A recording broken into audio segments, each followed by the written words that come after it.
Merdeka belajar wujud yang nyata. Raih mimpimu juga cita-cita.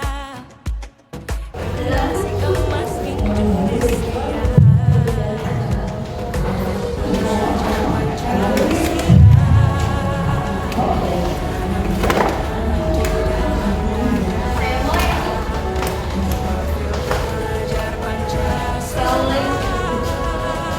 Assalamualaikum warahmatullahi wabarakatuh. Ya Ibu Bapak, terima kasih telah datang, sudah menghadiri undangan dari saya. Ya, hari ini jam sekarang ya Ibu Bapak, saya akan melakukan diseminasi penyebaran pemahaman dan penerapan budaya positif. Ya, di sini saya tidak mau menggurui Ibu Bapak, tapi di sini kita akan sama-sama belajar. Ya, Ya, Assalamualaikum warahmatullahi wabarakatuh. Saya ulangi. Alhamdulillah, pada hari ini kita dapat berkumpul di acara diseminasi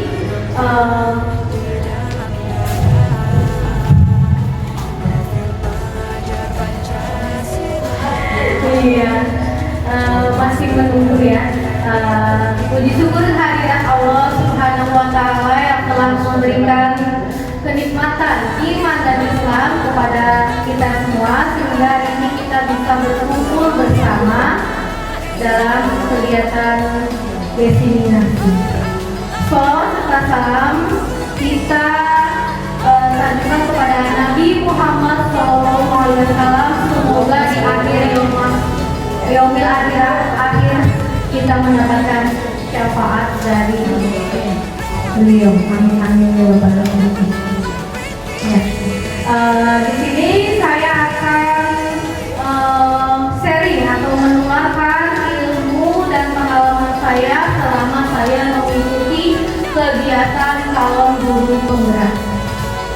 Alhamdulillah, saya sudah mengikuti selama 2 bulan. Saya pertama mengikutinya, pembukaannya itu pada tanggal 16 Agustus. Ya, dan sampai sekarang saya masih berada di modul 1, tepatnya di submodul 1.4. Baik, di sini kita akan sama-sama belajar ya Bapak Ibu ya, penyebaran pemahaman dan penerapan budaya positif. Ya. Pada pembelajaran modul 1 itu ada 4 modul. Yang pertama itu filosofi pemikiran Ki Hajar Dewantara, nilai dan peran guru penggerak, visi guru penggerak, dan budaya positif. Nah, Bapak Ibu, budaya positif, pasti kita sudah mengenal budaya ya. Nah, budaya positif adalah nilai-nilai, keyakinan-keyakinan, kebiasaan yang baik yang berkembang menjadi pribadi yang bertanggung jawab dan mandiri. Nah, dalam modul 1.4 ini kita akan belajar atau akan membahas budaya positifnya. 1, perubahan paradigma belajar. Yang kedua, disiplin positif. Yang ketiga, kebutuhan dasar manusia. Yang keempat, motivasi perilaku manusia. Yang kelima, 5 posisi kontrol restitusi. Yang keenam, segitiga restitusi. Kita akan yang membahas yang pertama dulu ya Bapak Ibu ya. Yang pertama adalah perubahan paradigma belajar. Pembelajaran dengan paradigma baru dirancang dengan pembelajaran terdiferensiasi sesuai dengan kebutuhan tiap tahap perkembangan murid untuk mewujudkan profil pelajar Pancasila. Bapak Ibu masih ingat tidak berapa sih profil pelajar Pancasila, ada berapa?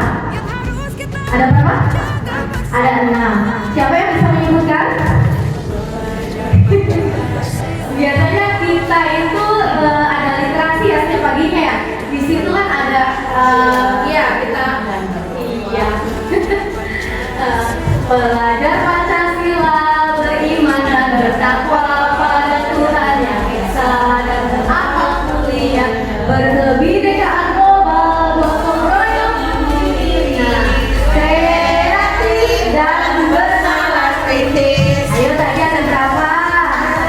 6 bintang. Cukup kan ada kita semua?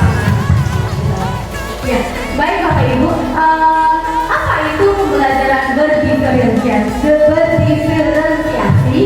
Nah, pembelajaran berdiferensiasi adalah teknik instruksional atau pembelajaran di mana guru menggunakan berbagai metode pembelajaran atau metode pengajaran untuk memenuhi kebutuhan individual setiap siswa sesuai dengan kebutuhan mereka. Nah, kebutuhan tersebut dapat berupa pengetahuan yang ada.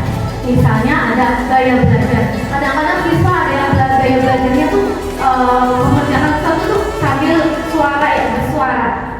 Ada yang sambil tiduran, ada yang dengan bermain dan sebagainya.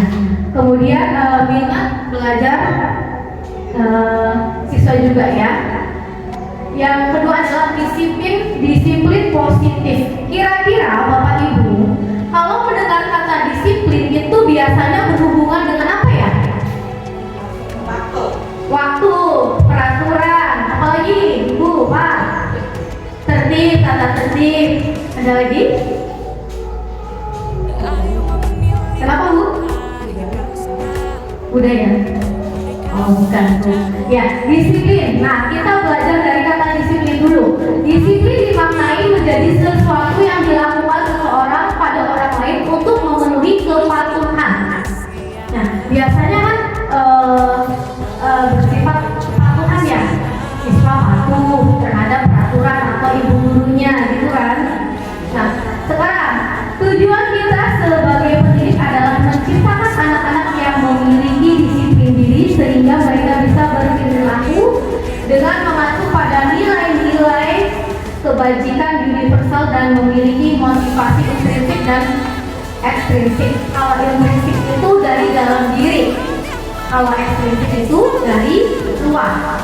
Misalkan anak-anak berangkat pagi, kalau dari dalam diri itu supaya saya tidak berangkat telat, ya tidak kesiangan. Saya harus rajin berangkatnya supaya tidak kesiangan. Nah, kalau yang ekstrinsik ini biasanya itu satu hukuman, yang kedua itu hadiah. Nah, bisa Bu, itu ekstrinsik karena malu atau takut, gitu ya.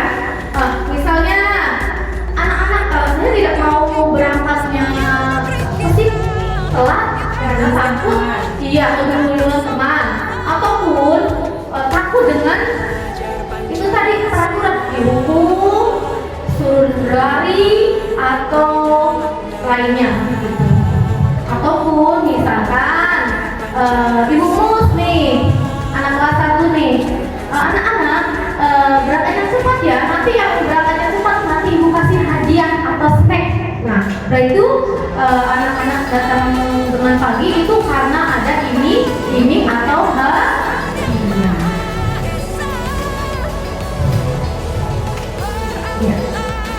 Ya, disiplin positif. Nah, ini kita masuk ke disiplin positif. Disiplin positif adalah suatu pendekatan untuk menerapkan disiplin dari dalam diri anak tanpa hukuman atau hadiah. Disiplin positif perlu diterapkan baik dalam lingkungan keluarga maupun lingkungan sekolah. Nah, tujuan dari disiplin positif adalah menanamkan motivasi yang ada pada murid-murid kita, yaitu untuk menjadi orang yang mereka inginkan dan menghargai diri sendiri dengan nilai-nilai yang mereka percaya. Ya, jadi di sini itu tidak ada hukuman, ya Ibu, ataupun konsekuensi sekarang itu ya. Tidak ada yang misalkan anak-anak tidak mengerjakan PR begitu. Itu sekarang tidak ada hukuman, paling nanti kita akan menggunakan segitiga restitusi. Nanti materinya kita akan bahas di berikutnya. Nah, yang ketiga itu ada kebutuhan dasar manusia dan dunia berkualitas. 5 kebutuhan dasar manusia biasanya Bapak Ibu itu identik dengan apa ya? Kebutuhan dasar manusia. Duit. Ayo yang lain. Iya, manusia. Sandang, pangan, papan. Iya, sandang, pangan, papan. Ada lagi?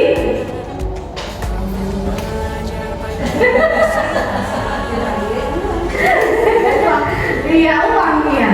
Nah, 5 kebutuhan dasar manusia menurut Dr. William Glasser dalam First Theory ya.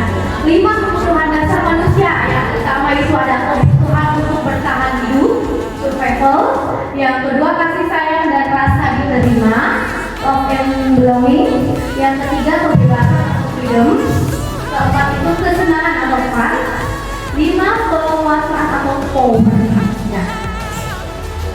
Ketika seorang murid melakukan suatu perbuatan yang bertentangan dengan nilai-nilai kebajikan itu atau melanggar peraturan yang ada di sekolah atau di kelas, hal itu sebenarnya dikarenakan mereka gagal untuk memenuhi kebutuhan dasar mereka. Yang keempat itu adalah motivasi perilaku manusia. Teori motivasi adalah dorongan yang timbul pada diri seseorang secara sadar atau tidak sadar untuk melakukan suatu tindakan ya, dengan tujuan tertentu.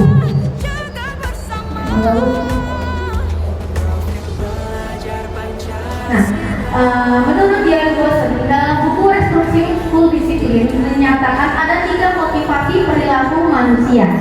Yang pertama, 1, untuk menghindari ketidaknyamanan atau hukuman. Yang tadi saya sebutkan, misalkan termotivasi datang ke sekolah yang tak terlambat karena menghindari hukuman. Itu motivasinya. Lalu yang kedua, itu adalah untuk mendapatkan imbalan atau penghargaan dari orang lain. Berapa cepat karena tadi mau dikasih snack sama bungkus ataupun ini anak penghargaan dari orang lain, ini anak yang berapanya tuh ini gitu. Itu kan penghargaan ya Bu ya, sanjungan ya. Nah, berikutnya adalah untuk mendapatkan imbalan atau penghargaan, untuk menjadi orang yang mereka inginkan dan menghargai diri sendiri dengan nilai yang mereka percaya dan penghargaan dari orang lain. Nah, mereka ini ya, dia akan bertanya, akan menjadi orang yang seperti apa apabila saya melakukannya. Mereka melakukan sesuatu karena nilai-nilai yang mereka yakini dan hargai, dan mereka melakukannya karena mereka ingin menjadi orang yang melakukan nilai-nilai yang mereka yakini tersebut. Ini adalah motivasi yang akan membuat seseorang memiliki disiplin positif karena motivasi perilakunya bersifat internal atau dari dalam diri sendiri, bukan eksternal, bukan dari orang lain. Kita akan belajar hukuman, konsekuensi, restitusi. Nah, ini ada 3 macam Bapak Ibunya. Yang pertama, kalau hukuman biasanya berkaitan dengan apa ini? Kalau hukuman teguran. Iya. Hukuman ini bisa berupa fisik atau psikis ya. Hukuman ini bersifat satu arah. Biasanya kan kalau hukuman kan biasanya diterapkan atau dilibatkan dengan siswa ya Bu ya. Kalau di sekolah itu dengan siswa, jangan gurunya tidak merasakan. Nah, dari pihak guru yang memberikan dan murid hanya menerima atau suatu hukuman tanpa melalui suatu kesepakatan atau kemarahan dari pihak guru baik sebelum dan sesudahnya.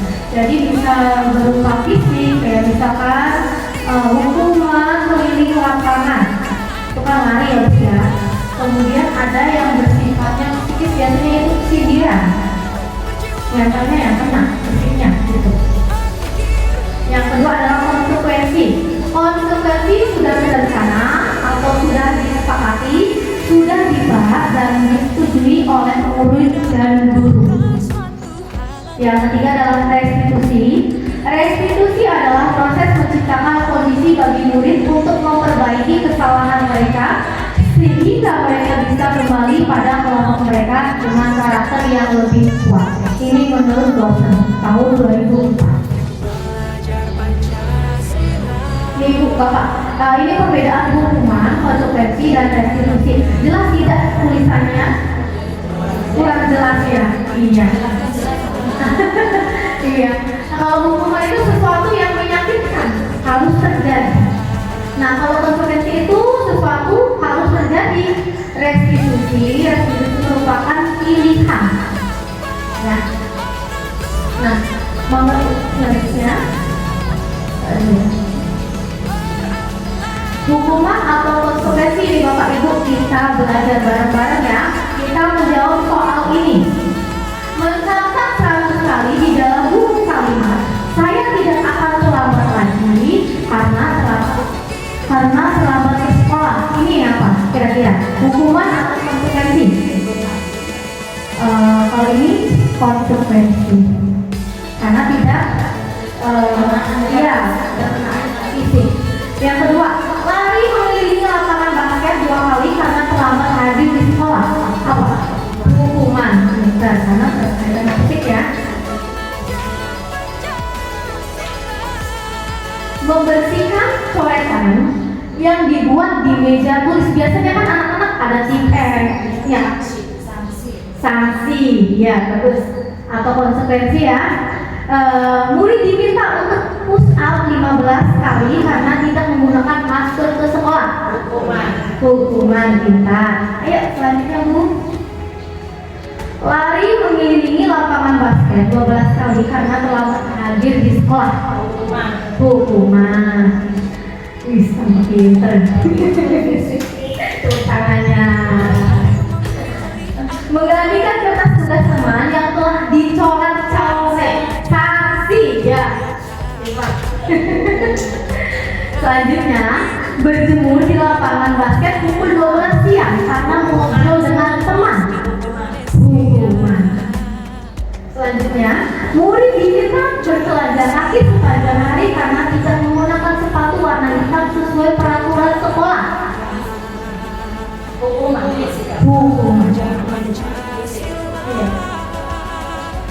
Berdiri di depan kelas sambil mengangkat kaki satu ya, karena tidak bisa menjawab pertanyaan. Hukuman. Membersihkan tumpukan air di meja tulis karena tersenggol pada saat belajar. Sanksi konsekuensi ya.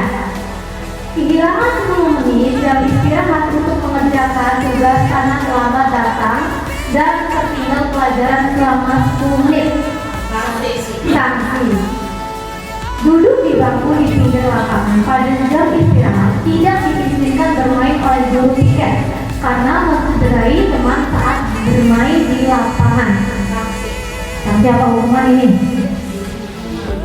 Hukuman. Iya. Sekarang kita akan belajar tentang keyakinan kelas. Nih, Bapak Ibu di sekolahnya, di setiap kelasnya sudah memiliki keyakinan kelas belum? Iya. Baik, kita sama-sama belajar ya. Ya, keyakinan dengan kesepakatan. Beda nama saya. Ya bagus. Terima kasih Ibu. Yang kita akan belajar keyakinan kelas. Ini pembentukan keyakinan kelas. Keyakinan kelas bersifat lebih abstrak daripada peraturan yang lebih rinci dan konkret.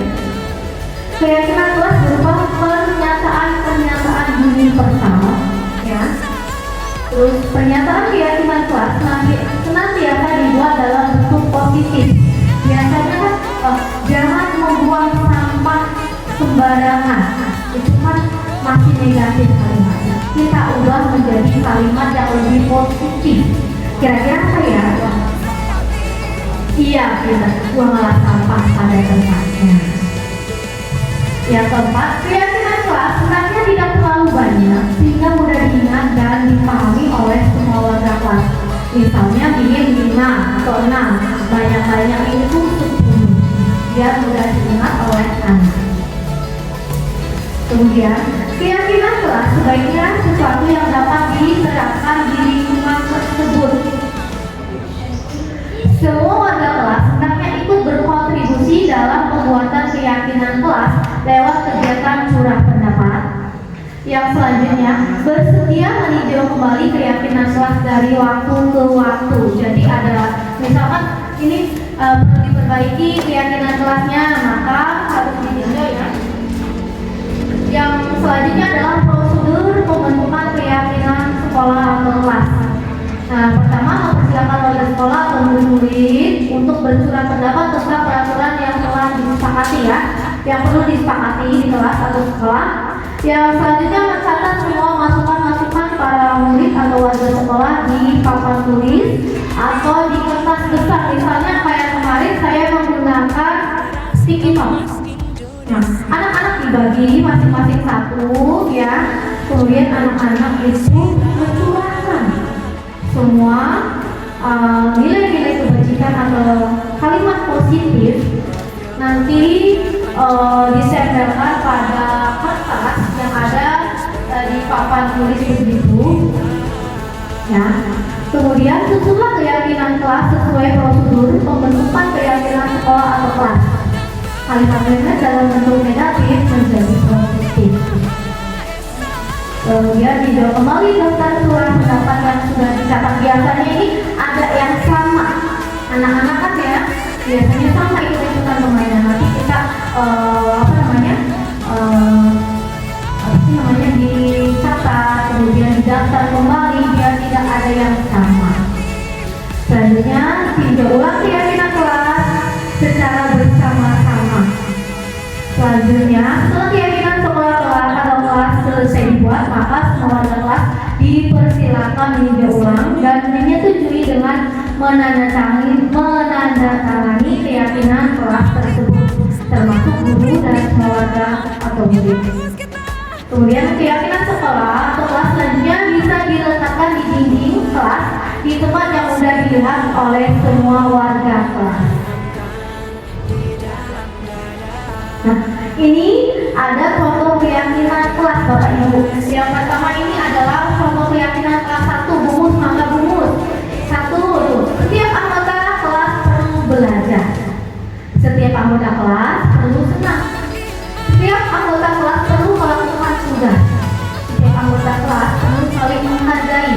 Setiap anggota kelas perlu merasa aman. Sekarang ini pembelajaran harus berpihak pada murid.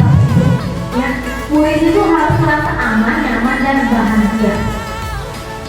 Selanjutnya, ini keyakinan kelas 5. Selalu bersikap positif, senantiasa menjadi diri terbaik, percaya dan menghormati orang lain serta barang miliknya, berkomitmen terhadap setiap tugas, senantiasa membantu. Ini itu kelas 7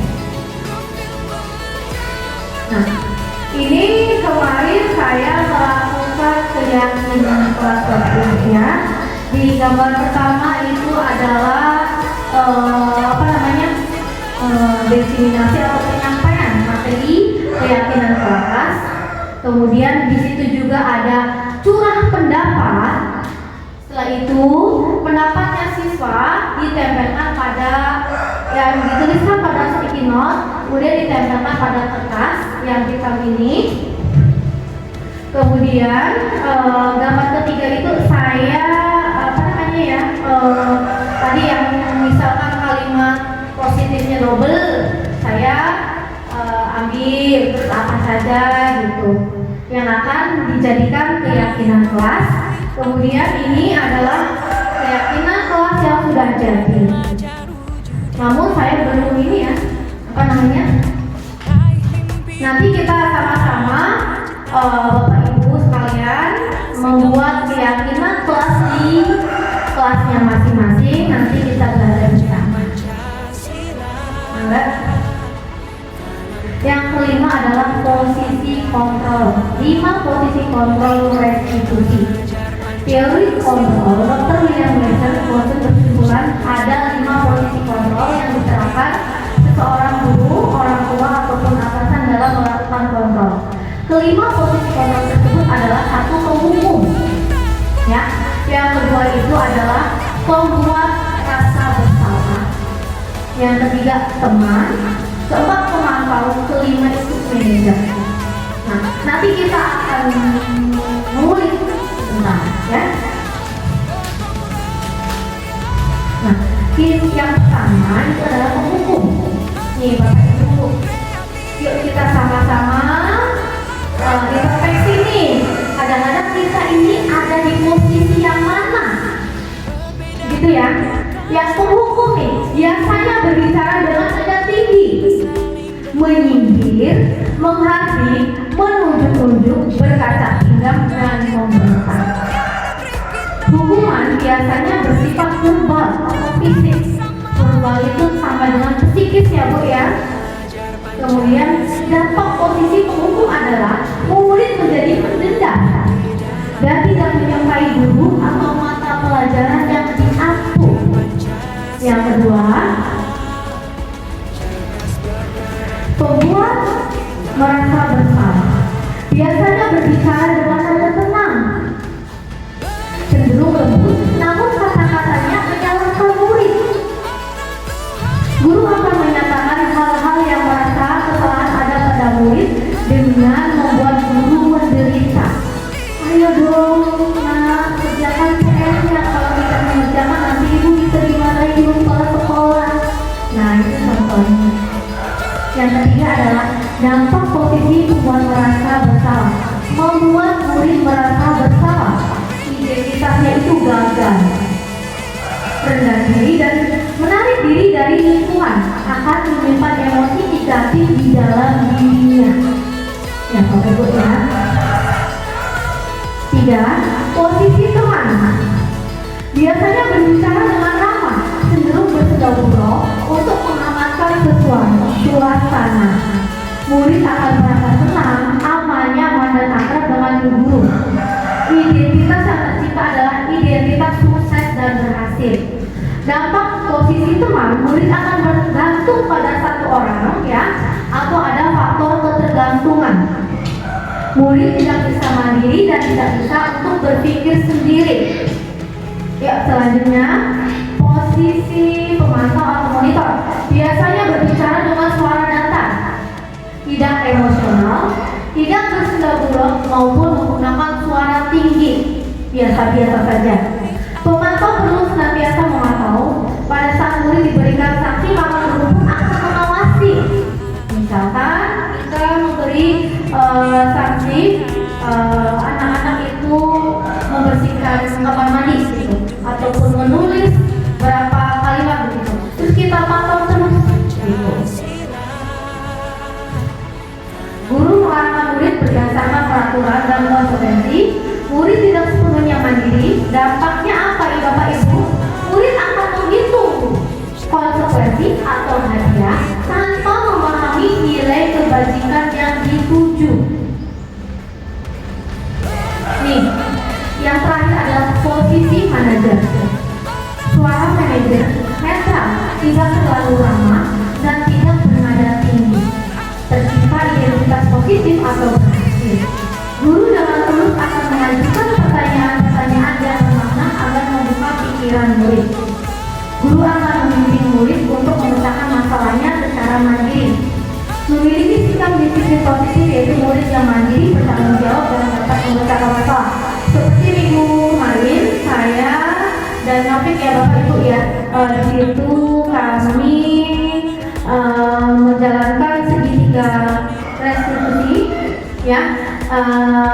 Itu adalah dengan posisi sebagai manajer.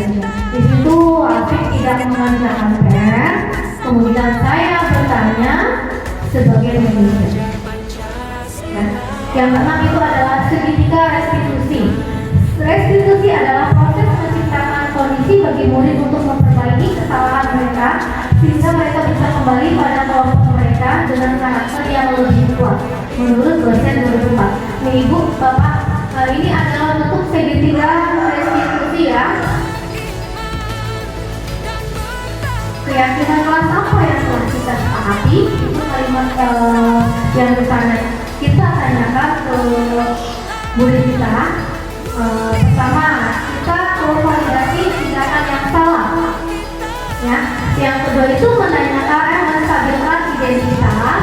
Yang kedua, validasi tindakan yang salah. Yang ketiga adalah menanyakan keyakinan.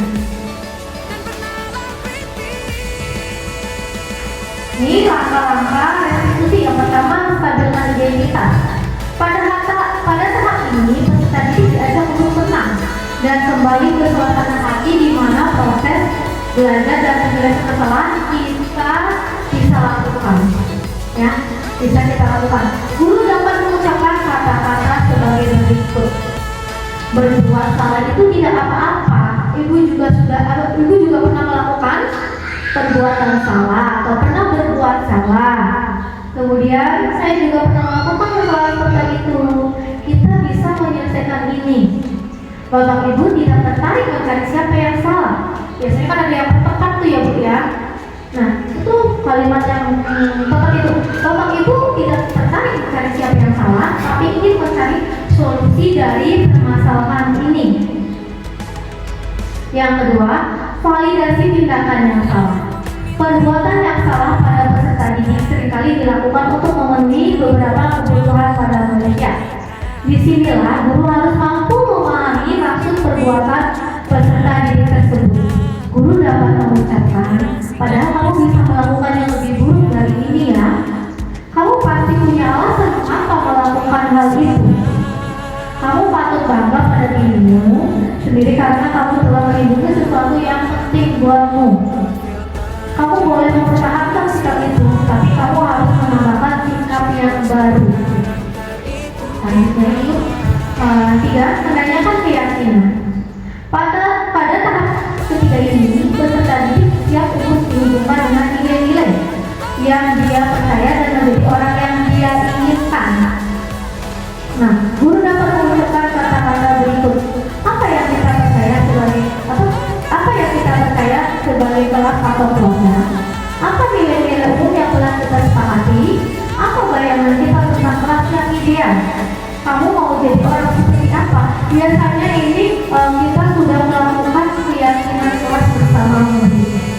Dan keyakinan kelas itu sudah ditandatangani, sudah disepakati dan sudah ditempel ke dinding kelas. Baik, terima kasih Bapak Ibu. Materi hari ini selesai. Tapi sebelumnya, kira-kira dalam 5 posisi kontrol itu, posisi kita itu sebagai apa ya? Sudah menjadi posisi apa biasanya? Teman? Pemantau, pembuat rasa bersalah, ada semuanya. Sekarang kita perlu tingkatkan Bapak Ibu menjadi seorang atau posisi seorang manajer ya. Nanti kita sama-sama belajar. Ya. Kadang-kadang kan di posisi yang selain itu kan ada yang anaknya merasa rendah, gak suka dengan bukunya atau mata pelajarannya. Kadang-kadang ada tugas tuh, aduh dari mana ya, takut gitu. Orang tuanya, ya. Memang Bu, jadi untuk menghasilkan pembelajaran yang bagus itu harus ada kerjasama atau kolaborasi ya. Kolaborasi dengan teman sejawat, kepala sekolah, murid dan orang tua. Itu juga. Ya. Iya betul. Bapak Ibu ada yang mau bertanya silakan. Ini dalam ini pemantau. Iya pemantau. Kenapa Bu? Untuk pemantau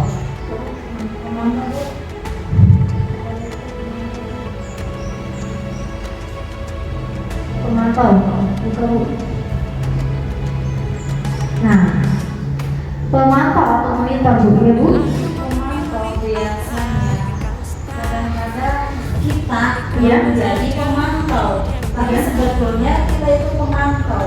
Iya Bu, benar. Pengalaman yang dulu gitu ya, Iya. tanpa ada kerjasama dari ada pada warga di situ, Iya. pemantau tidak akan terwujud. Betul. Karena mungkin pemantau komunitas sekarang ini kolaborasi yang ada di warga setempat. Iya. Kalau kita sendiri hanya tidak mampu, bagaimana caranya kita menyatukan pemantau pada lingkungan yang sama. Maksudnya nih, kita diajak ke bulan ya. Iya. Diajak ke bulan. Saya mengajar di kelas tinggi, Iya. memantau sebanyak 24 siswa. Iya. Dalam kondisi masuk mungkin bisa memantau, Iya. tetapi dalam kondisi istirahat kita tidak mungkin kan memantau 24 anak itu. Iya. Untuk menjadi pemantau yang baik itu seperti Jadi gini Bu, pemantau di sini adalah pemantau dalam posisi kontrol restriksi itu adalah sebuah berhubungan dengan sikap kita Bu. Misalkan kayak tadi sikap yang misalkan anak itu pelanggar, kalaupun untuk inspirasi itu kayaknya itu beda Bu. Itu pemantau yang beda, kayaknya itu berhubungan dengan tanggung jawab kita sebagai orang tua di sekolah. berarti pemantau yang ini adalah ketika Ada saat anak ya pada saat melakukan kesalahan. kesalahan apa dalam pembelajaran. Iya, kesalahan dalam pembelajaran. Iya gitu. Iya, terima kasih Ibu tepuk tangannya. Ternyata sekali Bu Reni. Ya, Bapak Ibu ada lagi? Mangga.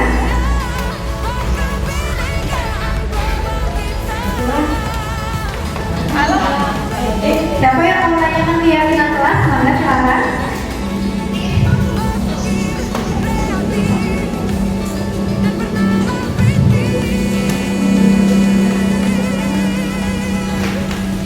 Baik Bapak Ibu, di sini ya sebelumnya itu ada materi sebenarnya belum saya jelaskan. Yang pertama itu adalah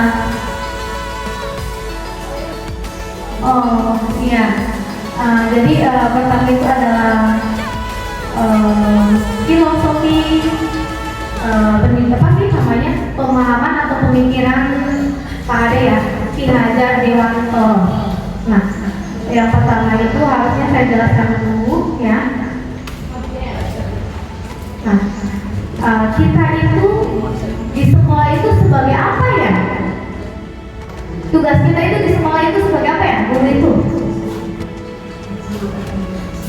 apa Bu? Melaksanakan pembelajaran. Selain itu, pembelajaran. Iya.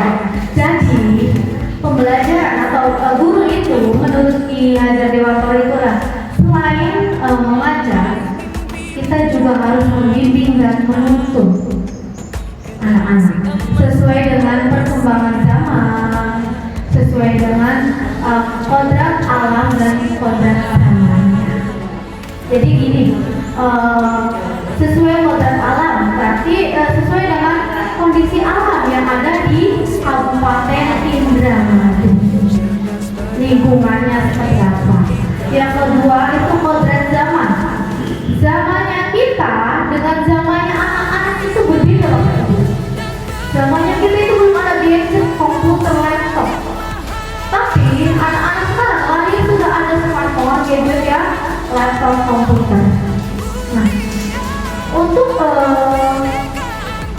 penggunaan atau pandemi juga kita kalah dengan mereka. Anak kecil kadang-kala ya bangun tidur sudah memegang HP,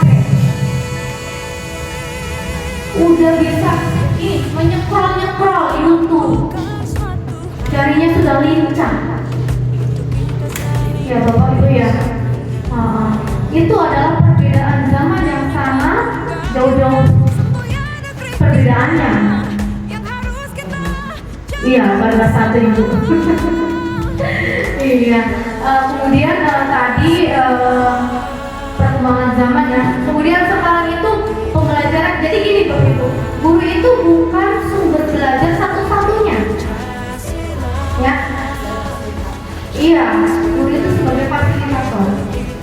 Nah, jadi tuh anak-anak bisa belajar, mencari sumber belajar, bisa melalui buku ataupun internet atau media sosial lainnya. Sekarang banyak Bapak Ibu konten-konten ya. Iya, konten-konten pendidikan itu banyak sekali. Iya Bapak Ibu. Maka Bapak Ibu barangkali ada yang bertanya lagi, sekarang kita sharing, diskusi. Saya nanya, Apa Bu? contoh kontrak belajar. Keyakinan kelas. Iya, iya. Itu tadi kurang melengkapi untuk sepakan dulu kesalahan. Iya. Ini kesalahan dengan Oh, iya ya. Baik Ibu ya, terima kasih. Iya, seharusnya tadi itu kita itu melakukan kesepakatannya sebelum keyakinan atau kesepakatan sebelum kegiatan yang dimulai. Iya, terima kasih Ibu. Baik, kita akan membahas keyakinan atau kesepakatan kelas. Yang pertama Bapak Ibu, saya ambil dulu.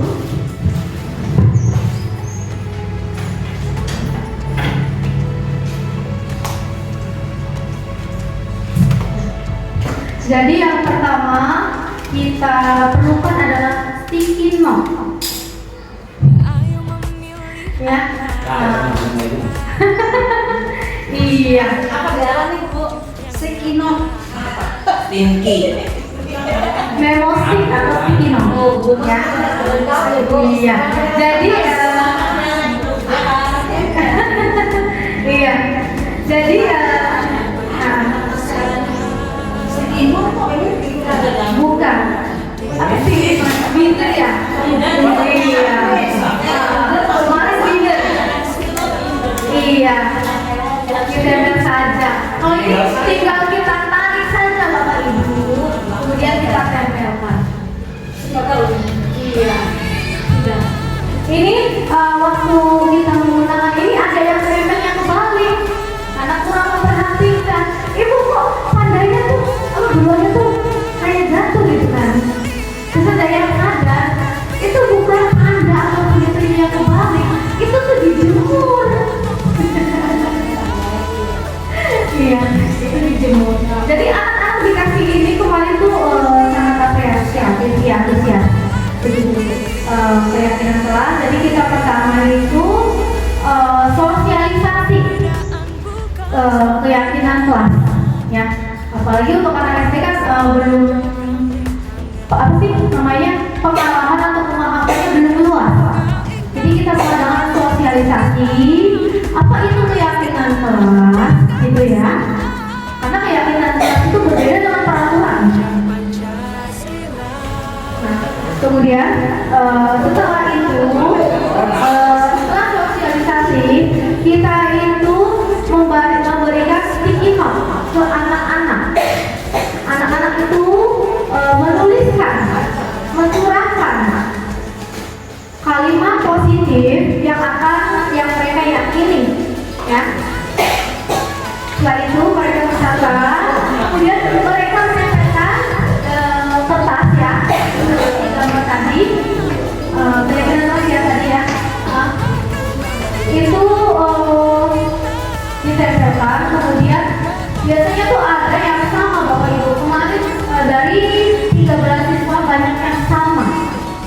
Misalkan di sini menghargai diri sendiri dan orang lain.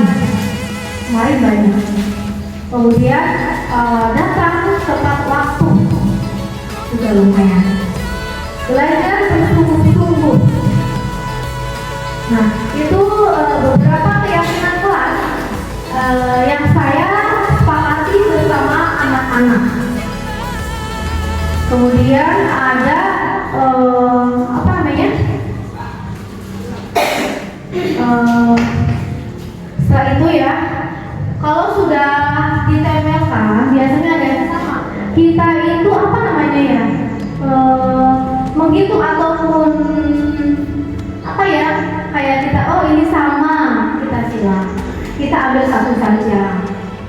urutkan. Nah, ketika sudah diurutkan, kemudian anak-anak sepakat dengan keyakinan kelas yang mereka buat, baru nanti kita siapkan kertas, kemudian bisa menggunakan ini kertas apa ya? Apa sih ini namanya? Ya. Origami. Kertas itu yang berwarna-warni bisa kita tempelkan. Anak-anak yang menulis sendiri, mereka yang jadi kita siapkan skill juga untuk anak-anak menulis. Kemudian nanti mereka yang menulis, kemudian melihat, mereka yang menempelkan. Jangan lupa dihubungi tanda tangan. Tanda tangan, padahal kan anak ada yang belum bisa menggunakan tanda tangan nih, bisa dengan nama mereka. Jangan lupa kita juga harus bertanda tangani. Bisa juga dengan kreatif mereka. Kita siapkan warna yang bagus sih, warna itu di dalam piring. Kemudian kita namanya tuliskan warna itu. Kemudian kita pertanyakan di situ. Ataupun bisa pakai jempol. Begitu. Ya, kreativitas kita aja lah gitu. Iya, begitu. Jadi sudah paham ya, kertas ini ya, kalau itu ya. Iya. Selanjutnya ada lagi. Iya ibu, nilai-nilai bergerak ya. Yang pertama itu kita itu mandiri dalam artian kita itu apa sih namanya? Misalkan mandiri, kemudian kolaboratif atau kolaboratif, ya, kemudian kreatif, iya. Ya, jadi di suatu lembaga atau sekolah itu kita itu harus ada kolaborasi, baik kolaborasi dengan warga sekolah, lingkungan setempat juga bisa. Gitu.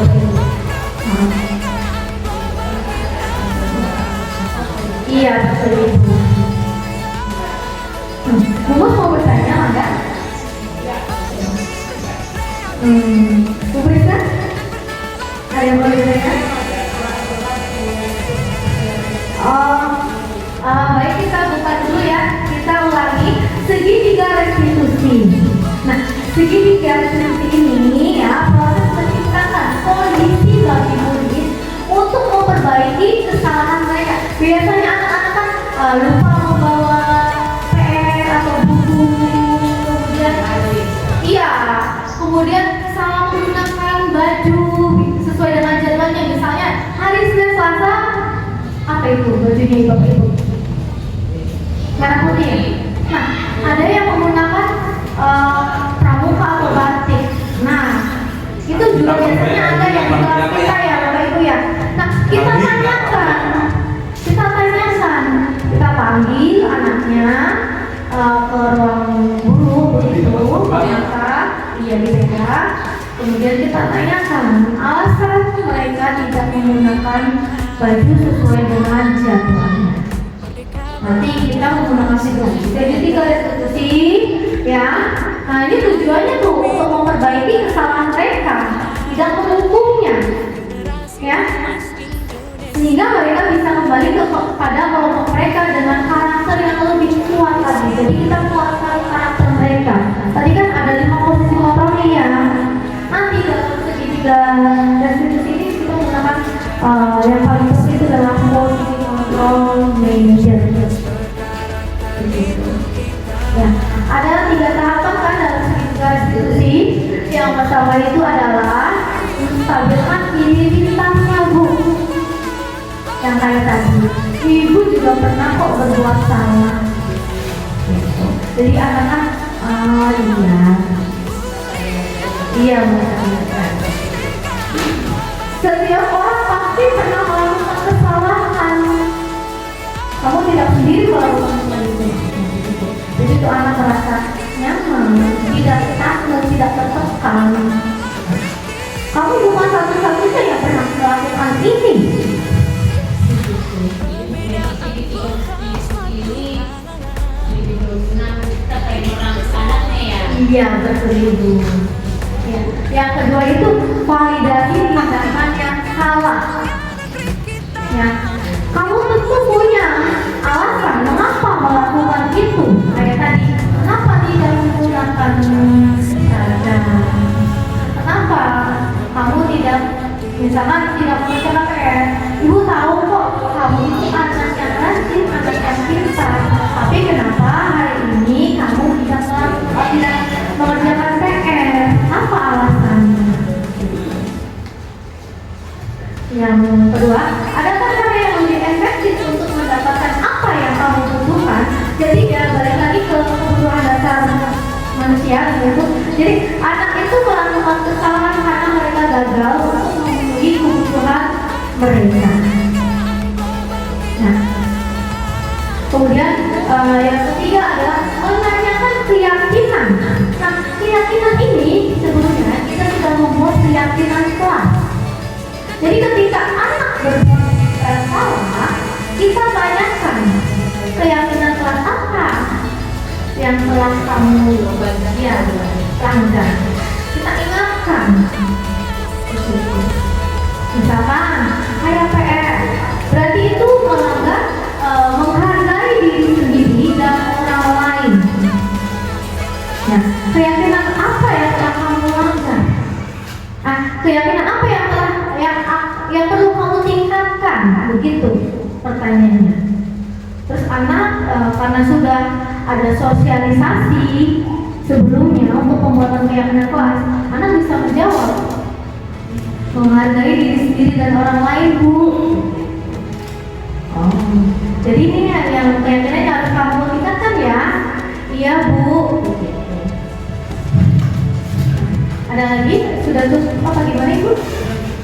Iya, iya sama-sama. Ayo bangga Bapak Ibu yang lain. Barangkali dari materi awal bisa ditanyakan. Mana Bu Sri? Iya, Ibu?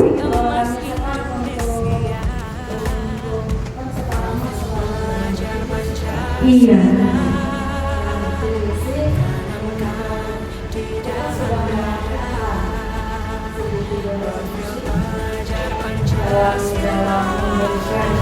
Ini saya sudah melakukan Iya.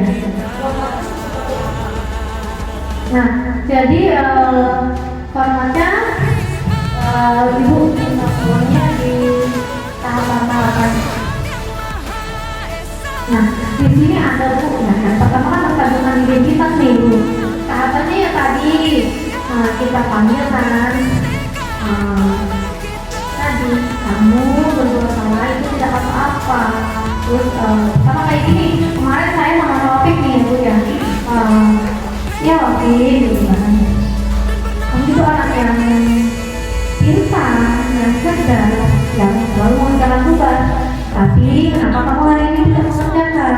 Kemudian semua orang juga bisa melakukan hal yang sama. Ibu juga pernah. Gitu. Ini gimana? Buktinya sih. Iya. Iya. Iya. Iya. saya melakukan si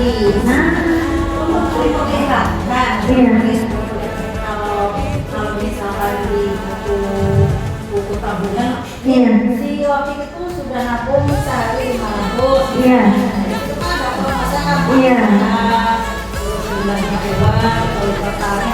Nah kalau kita mau lakukan makanan ini, kita udah ngomong nih. Terus saya sudah berapa ngomong. Bukan apa, ngomong tuh. Iya. Apa aja misalkan biasa kalau di suatu masalah umumnya dia awal. Iya.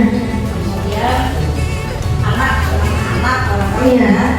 kemudian pengakuan si anak. Iya. Itu kan berbuat salah. Iya. Tidak apa-apa. Iya. Itu kalimat yang untuk anak yang ya mustahil itu identitas anak. Ada tindakan Iya. Iya. mau kelihatan saya sudah melakukan video. Iya. Kadang-kadang formatnya yang dilihat itu Iya. seperti apa sih? Iya, baik Ibu, terima kasih. Jadi kemarin saya itu mau video, kemudian mana? Sudah saya bereskan. Iya, nanti saya share kalimatnya ataupun apa namanya formatnya begitu. Kalau Iya. formatnya itu sudah ini. Iya. Kalau formatnya sih saya tidak ada Ibu. Jadi itu kita kan dalam pembelajaran itu kan ada contoh, ada video. Iya, video pembelajaran materi itu. Kemudian kita itu apa sih meniru atau apa gitu. Tapi kita kembangkan lagi Ibu. Begitu. Iya. Iya. Membutuhkan suatu bukti Iya. berupa tulisan, Iya. tetapi deskripsi video. Deskripsi adalah video, foto. Tapi lebih baik sih video. Gitu. Jadi kan dari awal sampai akhir itu tercover begitu. Terima kasih Ibu ya. Kurang jelas atau bagaimana Ibu? Pura-puranya jelas. Oh gitu. Terima kasih Ibu. Ayo Bapak Ibu ada yang lain? Kayaknya nih saya tadi yang kebutuhan 5 dasar ya. Ada yang paham? Sudah paham?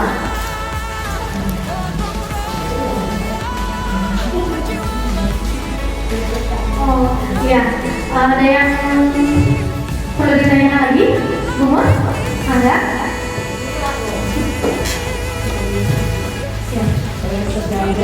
Hah? Ya, coba Ibu Rizka kita kebutuhan 5 dasar tadi saya kurang kebutuhan 5 dasar ya. 5 dasar kebutuhan manusia. Yang tengah-tengah itu depan. Kadang-kala ada anak yang melakukan kesalahan ya, misalkan contohnya itu banyak lah ya. Misalkan anak yang usil sama temannya. Nah, kadang-kala itu ada yang kurang kasih sayang, ya, dan rasa diterima. Misalkan anak ini tuh membutuhkan perhatian kita, kasih sayang kita lewat nakal dengan anaknya.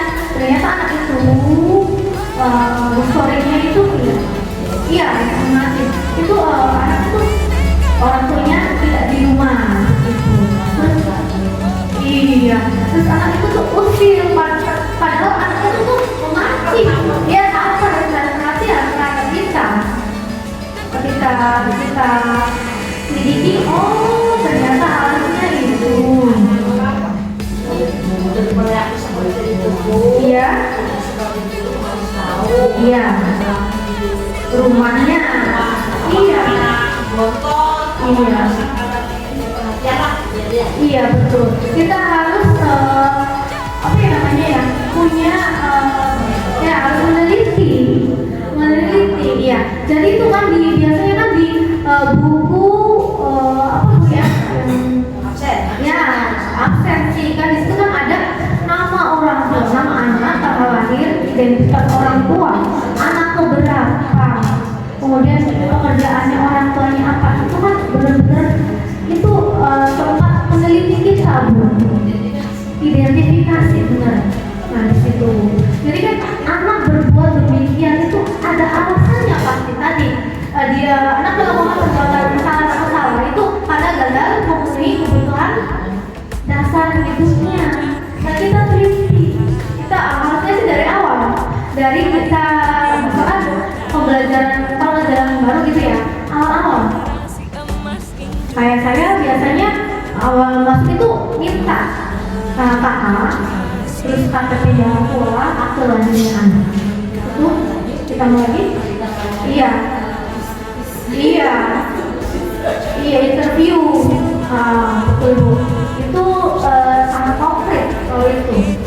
Kadang-kala kan anak tidak mengerjakan PR, ditanyakan apa sih? Ternyata bangunnya kasihan, tidak ada yang membangunkan. kosan. Ternyata tinggalnya sama neneknya. Padahal alasan yang lain, oh bapaknya kurang perhatian ataupun bagaimana, kayak kemarin saya ada parenting class di Bimbel. Saya ada salah satu anak lah, seminggu kadang sekali, 2 kali bisa masuk gitu kan. Pas Bimbel atau pada kelas saya ngobrol sama orang tuanya. Kenapa saat ini seminggu pada sehari 2 hari nggak masuk. Kemudian PR-nya juga gitu kan.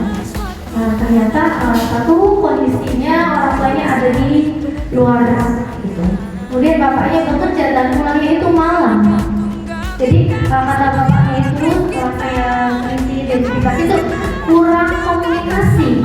Bapaknya itu ke anaknya tuh sama-sama kurang komunikasi, cuma hanya berikan ini uang jajan. Ini uang apa? Kalaupun bangun juga orang satu ya. Iya betul. Bertahan itu misalkan kayak kemarin itu ada ya Bu ya. Jadi gini, ibunya di luar, bapaknya sudah meninggal. Ternyata ibunya menikah lagi dengan orang di sana. Kemudian si anak itu kebetulan itu jadi artis ya, dan sudah punya manajer. Nah, anak itu masih SMP kebetulan. Si anak itu kalau tidak menyanyi, ya dia tidak bisa makan ataupun memenuhi kebutuhannya. Iya, kebutuhan untuk bertahan itu. Nah, kemudian di situ teman saya itu bertanya, apa yang harus saya lakukan? Pendekatan ataupun apapun juga. Tapi kan saya tadi alasannya adalah kebutuhan untuk bertahan hidup. Baru satu, belum dapat yang 3 yang sudah kebebasan betul. Kesenangan bisa, penguasaan juga bisa kan sendiri. Kontrol belum ada ya kontrol ya. Baik Bapak Ibu, apa lagi yang ada yang ditanyakan? Itu kan tak beli. Ngerti? Ayo betulan. Bu. Wow, di luar kepala. Terima kasih Bapak Ibu. Ya di luar, lah kali kepala lagi. Ya, terima kasih Bapak Ibu telah memenuhi undangan saya untuk hadir di sini. Kemudian kita sudah sama-sama sharing belajar ya Bapak Ibu ya. Semoga materi atau ilmu yang saya sharing dapat bermanfaat untuk bersama gitu ya. Emas Indonesia, profil pelajar Pancasila, tanamkan di dalam dada. Profil pelajar Pancasila, cerdas berkarakter itu kita.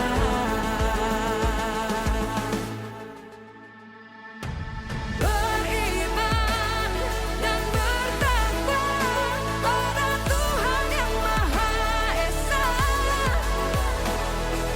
berakhlak mulia, berkebinekaan global kita, gotong royong, berjiwa mandiri, berpikir kreatif dan bernalar kritis. Perbedaan bukan suatu halangan untuk kita saling bergandeng tangan. Bhinneka Tunggal Ika, semboyan negeri kita yang harus kita jaga bersama. Profil pelajar Pancasila, tanamkan di dalam dada. Profil pelajar Pancasila, cerdas berkarakter itu kita.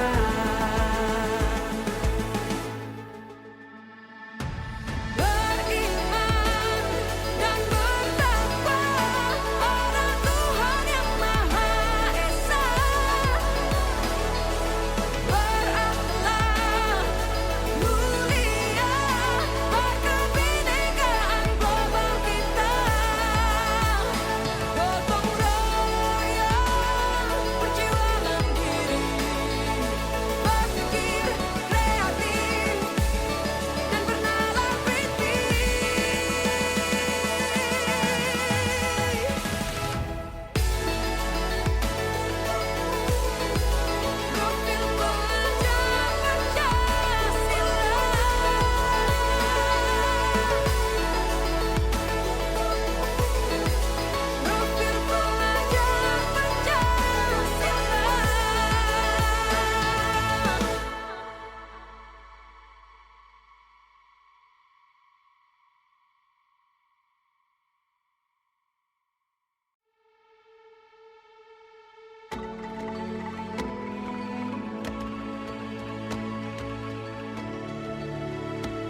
Merdeka belajar wujud yang nyata.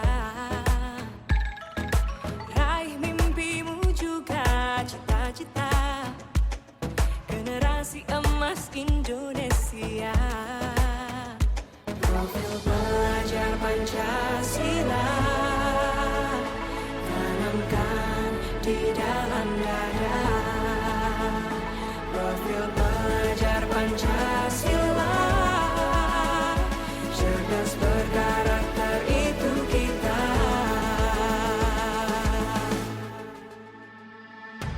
Beriman dan bertakwa pada Tuhan yang Maha Esa. Berakhlak mulia, berkebinekaan global kita. Gotong royong, berjiwa mandiri, berpikir kreatif dan bernalar kritis. Perbedaan bukan suatu halangan untuk kita saling bergandeng tangan. Bhinneka Tunggal Ika, semboyan negeri kita yang harus kita jaga bersama. Profil pelajar Pancasila tanamkan di dalam dada. Profil pelajar Pancasila, cerdas berkarakter itu kita.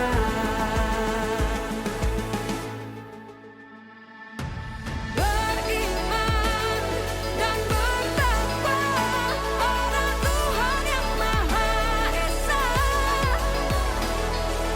Berakhlak mulia, berkebinekaan global kita. Gotong royong, berjiwa mandiri, berpikir kreatif dan bernalar